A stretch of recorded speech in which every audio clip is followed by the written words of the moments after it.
The next big lesson that I learned about financial freedom was the value of the compound effect.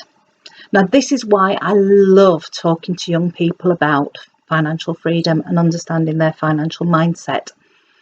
I had a big advantage. I started locking money away in my early 20s. Now, we've discussed that was because I had this obsessive need for security, but I did have this need for security, and that meant that I started locking small sums of money away where I couldn't touch it. I kind of think I didn't really trust myself with money at that stage, so I thought if I locked it away where I couldn't spend it, then it meant I could build it into that safety net. So I started with my pension.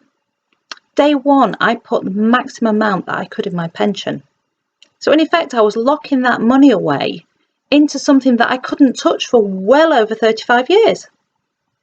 That didn't worry me. What was important was that I'd got my future looked after, and I was kind of obsessed about that. Now, I was lucky, I was in a company pension, so if I put the maximum into my pension scheme, my employer would match it and add another 2% as well. So I was putting 7% in, they were putting 9% in, right from day one. Now, when I was first earning, I was getting less than £1,000 a month.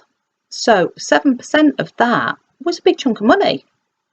But you see, the way it worked was that went out of my salary before it went into my bank account.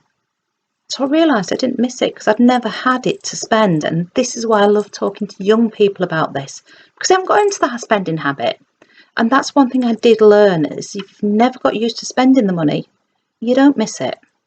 So I started off with the pension, and then it became stocks and shares ISAs, and there were some share options. So each time I got a pay rise, then I just locked a chunk of that money away into something that I couldn't touch right now.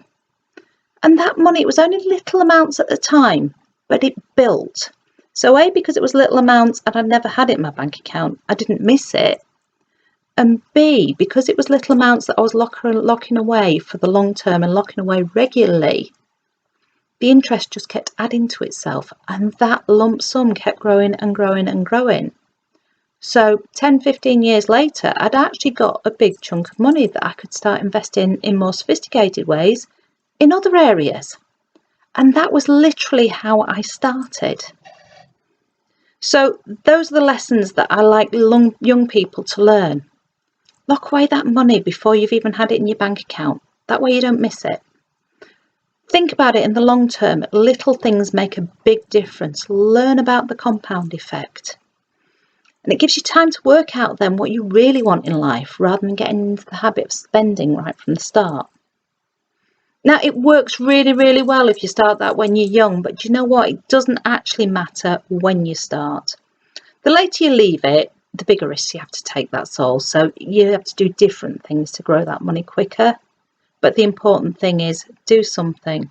Start understanding what you're spending. Start looking at the opportunity to build a financially free future. And before you know it, you have all the time in the world to do what you want. Spend time with the people that you love and you care for.